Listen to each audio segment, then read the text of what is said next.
갈라디아서 5장 13절에서 17절입니다. 갈라디아서 5장 13절에서 17절. 우리 천천히 한 목소리로 함께 읽겠습니다. 같이 읽습니다. 형제들아, 너희가 자유를 위하여 부르심을 입었으나 그러나 그 자유로 육체의 기회를 삼지 말고 오직 사랑으로 서로 종노릇하라. 온 율법은 내 이웃 사랑하기를 내 자신같이 하라 하신 한 말씀에서 이루어졌나니 만일 서로 물고 먹으면 피차 멸망할까 조심하라. 내가 이르노니 너희는 성령을 따라 행하라. 그리하면 육체의 욕심을 이루지 아니하리라.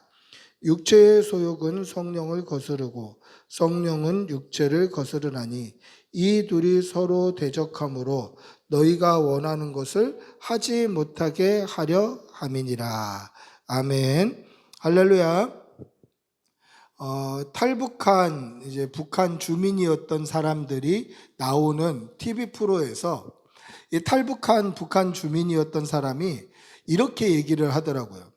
북한에서는 똑똑하고 머리 좋고 이 수재들을 나라에서 기용을 안 한다는 거예요. 똑똑하고 머리 좋고 수재들은 오히려 적대 계층이라고 분류하고 그 사람들을 따로 관리하고 공산당 고위 간부들로 등용하지 않는다는 거예요. 여러분, 우리나라는 어떻습니까? 제일 똑똑하고 수재들이 높은 자리에서 자신의 역량을 떨치잖아요. 청와대도 들어가 있고 때로는 판검사가 되기도 하고 그렇게 사회적으로 존경받는 그런 곳에 똑똑하고 공부 잘하는 수재들이 다 들어가 있어요. 근데 북한은 똑똑하고 공부 잘한다? 그러면 적대 세력이다. 그래서 딱 따로 분리해서 관리한다는 거예요. 그러면 국가 고위층은 누가 할 수 있냐? 좀 미련하고 그냥 고위 간부의 자녀들인데 그 중에 그냥 순종적이고 충성하고 이런 사람들을 고위 간부로 다 넣는다는 거예요. 왜 그러냐면 이 미련하고 아둔한 사람들은 자기가 뭔가 하려고 하지 않고 높은 사람들이 시키는 일에 그냥 충성한다는 거예요. 의존적이라는 거죠. 근데 똑똑하고 머리 좋고 수재들은 남의 하는 이야기에 의존적이지 않고 자기가 뭔가를 하려고 그러는 거예요. 그래서 국가를 향해서 공산당을 향해서 정부를 향해서 높은 사람들을 향해서 반감을 가진다는 거예요. 그래서 이들은 그냥 어차피 적대 세력이 될 사람들이니까 이미 적대 계층이라고 따로 구별해서 그렇게 관리를 한다는 거예요. 여러분, 북한에 자유가 있습니까? 북한엔 자유가 없어요. 근데 아이러니하게도 북한의 공식적인 국호, 나라의 이름이 어떻게 되어 있냐면 조선민주주의 인민공화국이에요. 이게 북한의 정식 국호예요. 조선민주주의 인민공화국. 이름만 들으면 굉장히 민주적인 나라처럼 들려요. 그리고 인민공화국이니까 인민, 국민을 위한 나라처럼 들려요. 근데 그렇지 않더라는 거예요. 자유가 박탈된 나라예요. 그래서 탈북한 사람들이 똑같이 하는 말이 있어요. 왜 탈북했냐고 물어보면 자유를 찾아왔다고 그래요. 그들이 똑똑하고 잘난 사람들이에요. 사실은 적대 계층의 사람들이에요. 그들은 이 공산당의 지배 아래서 자유를 빼앗기고 감시당하고 억압당하는 것을 못 견디는 거예요. 그래서 자유를 찾아 그들은 감시를 벗어나서 억압을 벗어나서 자신의 뜻을 펼쳐보려고 자신의 계획을 펼쳐보려고 그렇게 자유를 찾아온 거예요. 그러면 그들에게 있어서 자유는 뭡니까? 자유는 자신의 뜻을 펼치는 거예요. 자기 마음대로 자신의 뜻과 자신의 계획과 사람들에게 감시나 억압받지 않고 간섭받지 않고 자신의 뜻과 계획을 펼치는 게 그들에게는 자유라는 거예요. 그러면 저와 여러분 그리스도인 성도에게 자유는 뭘까요? 하나님의 백성에게 있어서 자유는 뭘까요? 우리에게도 자유가 하나님의 그 뜻과 계획 안에서 있지 않고 내 마음대로 내 뜻대로 내가 하고 싶은 대로 막 하면서 사는 게 자유일까요? 그렇지 않아요. 하나님의 백성의 자유는 하나님의 백성이기 때문에 하나님의 통치 아래에서 자유로운 게 자유예요. 하나님의 날개의 보호하심 아래에서 누리는 게 자유예요. 하나님의 통치, 왕이신 하나님의 통치 안에서 우리가 하나님의 백성답게 그 안에서 자유롭게 사는 것, 믿음 안에서, 하나님의 통치 안에서, 하나님의 보호하심 안에서 자유롭게 사는 게 성도의 자유다라는 것이죠. 사랑하는 성도 여러분, 오늘 말씀을 통해서 하나님의 통치 안에서, 하나님 안에서 우리가 누릴 자유가 무엇인지 도전받고 은혜 받는 시간이 되시기를 축복하고 기도합니다. 오늘 읽은 본문에서 바울 사도는 뭐라고 이야기합니까? 형제들아, 너희가 자유를 위하여 부르심을 입었으나 그러나 그 자유로 육체의 기회를 삼지 말고 오직 사랑으로 서로 종노릇하라 라고 말씀하고 있어요. 여러분, 오늘 바울 사도가 자유를 위해서 너희가 부르심을 받았다라고 하는, 자유를 위해 부름받았다라는 뜻이 뭘까요? 여러분, 우리가 오해하지 말아야 될 게 있는데, 자유는 성령님이 주신 열매가 아니에요. 성령의 열매를 쭉 이렇게 나열해 보세요. 거기에 자유가 없어요. 희락, 온유, 절제, 오래 참음, 자비, 충성, 양선, 그런 모든 성령님이 주시는 열매가 있는데 그 성령의 열매 안에는 자유가 없어요. 그럼 자유는 뭘까요? 자유는 하나님께서 사람에게 주신 사람 중심의 열매라는 거예요. 성령님으로부터 온 게 아니에요. 하나님으로부터 온 게 아니에요. 그냥 우리가 가지고 있는 의지예요. 근데 이 자유를 주신 이유가 뭘까? 하나님께서 우리를 자유로 불러주셨다는데 자유로 불러주셨다는 뜻이 뭘까? 그 말은 뭡니까? 우리에게 무엇이든 할 수 있는 자유가 있으나 그 자유를 가지고 오늘 바울 사도는 뭐라고 이야기합니까? 육체의 기회를 삼지 말고 육신의 즐거움, 육체의 즐거움과 기쁨을 따라 살지 말고 오직 사랑으로 서로 종노릇하라. 거기에 자유를 쏟으라는 거예요. 하나님께서 우리에게 자유를 주셨습니다. 이것은 성령의 열매가 아니라 사람의 의지라고 말씀드렸습니다. 근데 이 사람에게서 나온 이 자유 의지를 가지고 믿음 안에 있는 성도는 할 수 있는 게 뭐라고 되어 있습니까? 오늘 바울 사도는 서로 종노릇 하기까지 사랑하라는 거예요. 성도를 사랑하고 이웃을 사랑하고 교회를 사랑하고 하나님을 사랑하는 거예요. 서로 종노릇하는 거예요. 서로 섬겨주고 서로 높여주고 여기에 우리의 자유를 쏟아내라는 거죠. 즉 성도가 누릴 자유는 우리의 마음대로 우리의 뜻을 펼치고 우리의 계획대로 우리가 하고 싶은 것 마음대로 하라는 게 아니에요. 탈북자들은 그것을 위해서 왔고 그것을 자유로 알고 있지만 그리스도인들은, 하나님의 백성은 하나님의 통치 아래에서 자유를 쓰라는 거죠. 우리 마음대로 우리의 뜻과 우리의 계획대로 내가 하고 싶은 대로 막 살면 그걸 자유라고 할 수 있습니까? 그것은 방종이라고 얘기해요. 방종이에요. 자유가 아니라는 거죠. 성도의 자유는 하나님의 통치 아래에서 이루어지는 거예요. 사랑하는 성도 여러분, 믿음으로 하나님의 다스림 안에서, 하나님의 보호 안에서, 하나님의 통치 안에서 여러분들이 사용할 수 있는 자유의지를 최대한 사용해서 이웃을 사랑하고 교회를 사랑하고 하나님을 사랑하는 주의 백성들이 되시기를 축복하고 기도합니다. 할렐루야. 예수님께서 십자가에 달려 숨이 끊어지시기 직전에 마지막으로 하신 말씀이 있습니다. 뭐라고 말씀하셨을까요? 다 이루었다라고 말씀하셔요. 다 이루었다. 더 이상 이룰 것이 없다라는 말씀이에요. 여러분, 제가 지금부터 조금 어려운 이야기를 하려고 합니다만은 집중해서 들으면 하나도 어렵지 않은, 하나도 어렵게 들리지 않게 어려운 이야기를 하려고 하니까 조금 집중해서 들어주세요. 신약 성경은 헬라어로 기록이 되어 있어요. 그런데 이 헬라어 단어 중에 이루었다, 완성했다, 다 지불했다, 라는 단어가 뭐냐면 텔레오라는 단어예요. 텔레오. 근데 이 텔레오라는 단어가 완료형으로 쓰일 때, 이제 완전히 완성됐다라는 단어로 쓰일 때는 테텔레스타이라고 써요. 한번 따라해 볼까요? 테텔레스타이. 한번 크게 소리 내서 한번 따라해 봅시다. 테텔레스타이. 테텔레스타이. 이게 무슨 뜻이냐면 완성했다, 이루었다, 다 지불했다 라는 뜻이에요.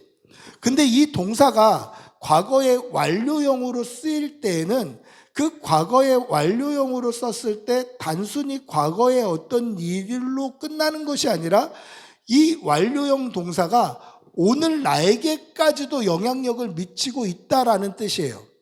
쉽게 말하면 이런 거예요. 만약에 누가 저에게 지금 뭔가 먹을 것을 이렇게 줘요. 근데 저는 지금 배가 고프지 않아요. 그래서 이렇게 얘기한다고 생각해 보십시오. 나 아침 먹었어. 그럼 무슨 뜻입니까? 내가 아침을 먹었다라는 단순 과거처럼 보이지만 내가 아침 식사를 했기 때문에 지금 네가 주는 음식을 먹을 수 없다라는 현재까지, 과거의 일이 현재까지 영향을 미치고 있다라는 뜻이에요. 무슨 얘기인지 아시겠어요?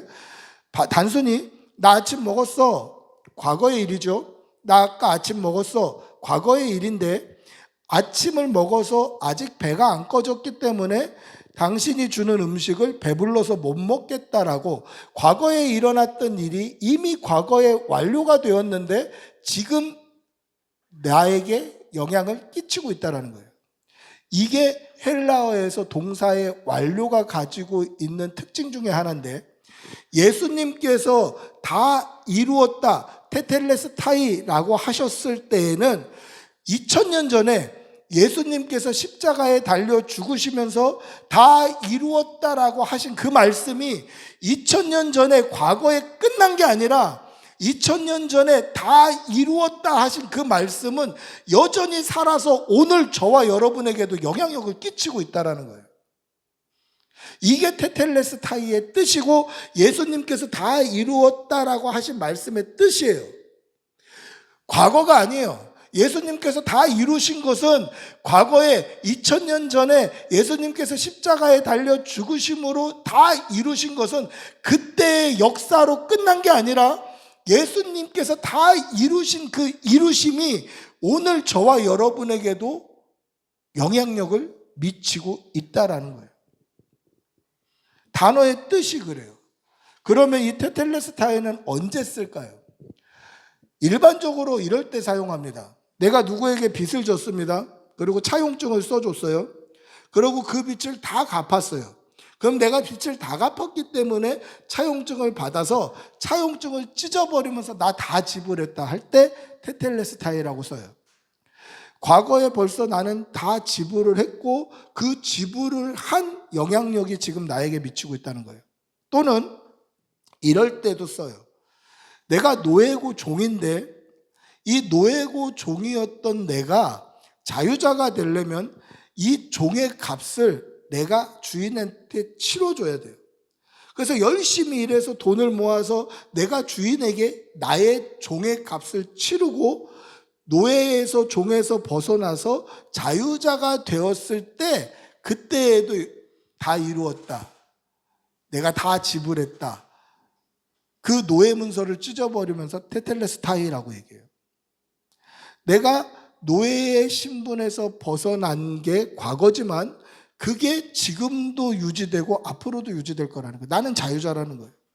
이런 의미로 예수님께서 다 이루었다라고 하신 것은 우리가 죄의 종이었는데 예수님께서 십자가에서 달려 죽으시면서 돌아가시면서 다 이루었다고 하심으로 말미암아 죄의 종이었던, 죄 가운데 그대로 빠져 살면 100% 지옥 갈 수밖에 없는 저와 여러분이 예수님의 십자가에서 흘리신 보혈, 그 피, 그 예수님의 생명을 버리시면서 우리의 생명을 대신 사주신 이 대속의 은혜를 우리가 믿기만 하면 우리는 죄의 종이었던 과거에 얽매이는 것이 아니라 예수님께서 다 지불하셨고 다 이루셨기 때문에 죄의 종에서 벗어나서 자유인이 된다는 거예요. 이게 오늘 저와 여러분에게도 영향을 미치고 있다는 거죠. 2000년 전에 예수님께서 다 이루신 십자가의 그 사건이 오늘 저와 여러분이 예수를 믿기만 하면 더 이상 죄의 종에 매여 있는 것이 아니라 예수님께서 생명을 지불하고 우리의 생명을 사주신 것처럼 예수님의 생명과 우리의 생명을 맞바꿔 대속의 은혜로 말미암아 하나님의 소유, 하나님의 백성이 되고 그 안에서 우리는 자유인이 된 거예요. 이게 복음이에요. 이게 예수님께서 다 이루셨다라는 말씀의 뜻이고 그 말씀은 오늘도 우리에게 영향력을 미치고 있더라는 거죠. 그래서 얻은 게 뭡니까? 그게 자유예요, 자유. 죄의 종이었던 과거에서 이제 예수님께서 십자가의 생명으로 우리를 사주셨기 때문에 예수님이 사주심으로 말미암아 우리는 자유인이 됐고 자유를 얻게 된 거예요. 이 자유를 어디에 사용해야 됩니까? 하나님의 통치 안에서 하나님의 뜻대로 이웃을 사랑하고 성도를 사랑하고 하나님을 사랑하는데 이 자유를 써야 된다는 거예요. 사랑하는 성도 여러분, 예수 그리스도로 말미암아 구원받은 성도는 우리가 가지고 있는 자유를 동원해서 이웃을 사랑하고 하나님을 사랑하는 데 써야 돼요. 근데 그렇게 잘 써지던가요? 우리의 이 자유의지가 정말 하나님을 사랑하고 이웃을 사랑하는 데만 써지고 있던가요? 그렇지 못하더라는 거예요. 우리 오늘 읽었던 16절, 17절 한번 읽어볼까요? 오늘 읽었던 16절, 17절입니다. 같이 읽어보겠습니다. 시작. 내가 이르노니 너희는 성령을 따라 행하라. 그리하면 육체의 욕심을 이루지 아니하리라. 육체의 소욕은 성령을 거스르고 성령은 육체를 거스르나니 이 둘이 서로 대적하므로 너희가 원하는 것을 하지 못하게 하려 함이니라. 할렐루야. 뭐라고 말씀하고 있습니까? 너희는 성령을 따라 행해라. 그리하면 육체의 욕심을 이루지 아니하리라. 그런데 육체의 욕심, 육체의 소욕이라는 것은 내 육신이 하고 싶어 하는 게 있다는 거예요. 내 육신이 하고 싶어 하는 것은 성령님의 인도하심을 거스르고 또 성령님의 인도하심을 따라가다 보니까 내 육체에 하고 싶은 일들을 하지 못하게 되어서 이 둘은 계속 갈등을 일으킴으로 결국은 너희가 하고자 하는 것, 너희가 진짜 하고 싶은 것을 하지 못하게 만든다는 거예요. 오늘 설교의 제목이죠. 우리가 하고 싶은 것, 너희가 원하는 것을 하지 못하게 하는 거예요. 여러분, 우리가 과거에 죄의 종이었으나 예수 그리스도의 십자가 보혈을 믿는 믿음으로 자유인이 되었잖아요. 예수님께서 생명의 값으로 우리의 생명을 대속해 주셔서 우리가 자유인이 된 거예요. 그런데 자유인이 되었음에도 불구하고 우리에게는 옛사람의 본성이 그대로 남아있어요. 죄의 본성이 남아있어요.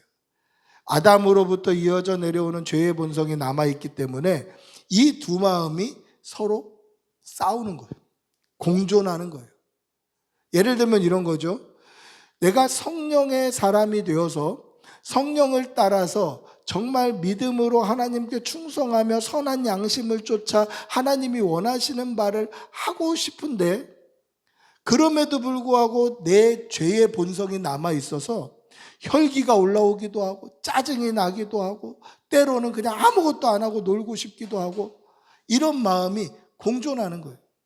제가 목사임에도 불구하고 정말 하나님의 성령으로 말씀 보고 묵상하고 연구하고 이러고 싶은데 순간순간 놀고 싶기도 하고 자고 싶기도 하고 이런 마음들이 공존하는 거예요. 갈등을 일으키는 거예요. 뿐만 아니라 예수 믿어서 하나님의 백성이 된 사람들이 계속 내 육신의 소욕과 육체의 하고자 하는 일들만 쫓아서 계속 살아갈 수 있습니까? 그렇게도 못 살아요. 그렇게 살다 보면 어떻게 됩니까? 기쁘지가 않은 거예요. 내가 믿음으로 하나님의 백성이 됐는데 하나님의 백성 된 사람들이 그냥 내 하고 싶은 대로만 쭉 살아가면 뭔가 불안한 거예요. 별로 기쁘지가 않아요. 허무함이 찾아와요. 그래서 두려워지는 거죠. 그래서 말씀을 읽어볼까? 기도를 해볼까? 이런 다짐을 하게 되는 거예요.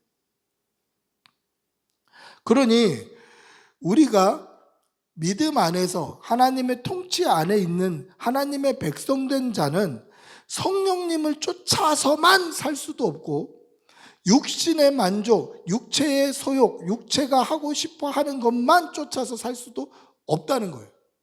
이 갈등이 일어난다는 거죠. 옛사람의 본성이 남아 있다는 것입니다. 그럼 어떻게 해야 될까요? 우리의 옛사람의 본성에서 우리는 일어나야 돼요.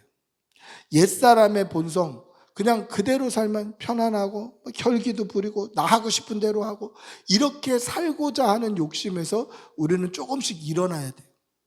그래서 구원받은 새 사람의 성령의 사람의 본성으로 조금씩 넘어와야 돼요. 어느 날 쌀독에 쥐가 한 마리 빠졌습니다. 쌀에 이렇게 쌀이 쌓여있는 쌀독, 쌀이 거의 그득하게 쌓여있는 쌀독에 쥐가 한 마리 빠졌어요. 근데 막 나오려고 하니까 이 꼭대기가 닿을 듯한데 이게 잘 안 닿는 거예요. 근데 어떻게 노력하면 이겨낼 수 있을 것 같아요. 나올 수 있을 것 같아요. 그런데 이 쥐가 딱 냄새를 맡아봤더니 이 쌀에 고소한 냄새가 싹 풍기는 거죠. 그래서 빨리 나가야 되는데 나가는 거를 포기하고 그 고소한 쌀에 끌려서 쌀을 먹기 시작한 거예요. 먹고 자고 싸고 먹고 자고 싸고 너무 편안한 거죠. 그런데 그렇게 먹다 보니까 입구하고는 점점 멀어지는 거예요. 그 전에는 어떻게 노력하면 나갈 수 있을 것 같았는데 쌀을 먹다 보니까 먹고 자고 싸고 먹고 자고 싸고를 반복하다 보니까 똥만 쌓이고 점점 입구하고는 멀어져요. 근데도 아무렇지도 않았어요. 왜 아무렇지도 않았냐면 아직 쌀이 많거든. 그래서 계속 쌀을 먹어요. 편안하게 누워서 배불리고 이제는 뭐 점프할 수도 없고 살도 찌고 이렇게 해서 그냥 잘 먹는 거죠. 그리고 마지막 쌀 한 톨까지도 다 먹어버렸어요. 그리고 그때 생각하는 거예요. 야, 못 올라가겠다. 벽은 너무 미끄럽고 이 손발톱이 다 빠지도록 비벼도 못 올라가겠는 거예요, 이제. 그렇게 사흘을 굶다가 쥐가 죽어버렸어요. 이것을 심리학에서는 화분 효과라고 하는데 무슨 뜻이냐면 쥐가 죽은 게 굶어 죽은 게 아니라는 뜻이에요. 무슨 뜻이냐면 쥐가 죽은 것은 굶어 죽은 게 아니라 편안해서 죽었다는 거예요. 나가려면 충분히 나갈 수 있었어요. 근데 편안하고 안락한 삶에 길들여져 있다 보니까 죽는 줄도 모르고 그렇게 먹어져 있게 되더라고요. 그래서 이제 나갈 수 없게 되는 거죠. 편안함과 안락함에 빠져서 자신이 나가는 것을 잊어버린 거예요. 굶어 죽은 게 아니라 편안해서 죽은 거예요. 이게 화분 효과라는 거죠. 여러분, 우리도 우리의 인간의 죄된 본성대로 살면 마음이 편할 수 있어요. 그런 사람들 만나죠. 뭐만 하면 버럭버럭 소리 지르고 화내고 욕하고 막 그래요. 그런데 그런 사람들은 자기가 뒤끝이 없다고 그래요. 뒤끝이 없는데 어떻습니까? 주변 사람들은 다 상처받는 거예요. 그렇게 살면 편할 것 같습니다. 그래서 거기서 빠져나오지 못하는 거예요. 나의 죄악된 본성, 내 혈기, 나의 안일함, 나의 게으름, 거기서 빠져나오지 못하는 거예요. 그러나 예수 그리스도로 거듭난 성도는 새 사람으로 변화되었기 때문에 변화된 성도답게 믿음으로 말미암아 거듭난 성도답게 새 사람으로 살기를 다짐하고 노력하고 훈련해야 된다는 거예요. 여러분, 옛사람에 빠져 있지 마시고 새 사람으로 거듭나는 성도들이 되시기를 축복하고 기도합니다. 이 갈등 관계에 있어서 육체의 소욕만 따라가다 보면 어떻게 됩니까? 성령의 인도함을 받지 못하게 되는 거예요. 여러분, 저에게도 그런 갈등이 있다고 말씀드렸죠. 제가 목사인데 제가 육체의 소욕, 육체의 욕심만 쫓아 살다 보면 어떻게 됩니까? 성령님의 인도함을 받지 못하는 사람이 되는 거예요. 즉, 둘 중에 하나를 선택하는 순간 한쪽으로는 버림받게 되는 거예요. 제가 육체의 소욕을 따라 내가 하고 싶은 대로만 하면 성령의 사람은 아닌 거예요. 따라서 우리는 하나님이 원하시는 바, 하나님이 우리를 통해서 하고자 하시는 바, 성령님의 인도하심과 성령님의 역사하심에 우리의 마음을 두어야 한다라는 것이죠. 사랑하는 성도 여러분, 성령님께 마음을 쏟는 성도들이 되시기를 축복하고 기도합니다. 말씀을 맺습니다. 죄의 종이었던 우리는 예수 그리스도의 생명으로 대속함을 받아서 자유인이 되었습니다. 그런데 자유에는 반드시 책임이 따릅니다. 우리가 옛사람의 성품대로 자유롭게 내 하고 싶은 대로, 내 뜻대로, 내 욕심대로 내가 하고자 하는 것만 하며 산다면 성령의 사람은 아닌 것입니다. 그럼 어떻게 해야 됩니까? 하나님께서 우리를 통해서 이 땅 가운데 하시고자 하시는 일을 깨달으려면 우리는 성령님의 인도하심을 쫓아 살아야 되는 거예요. 그래서 하나님의 통치 안에 있는 사람은 그 가운데서 아무리 자유롭게 살아도 다 하나님께 영광이 되는 거예요. 왜 그렇습니까?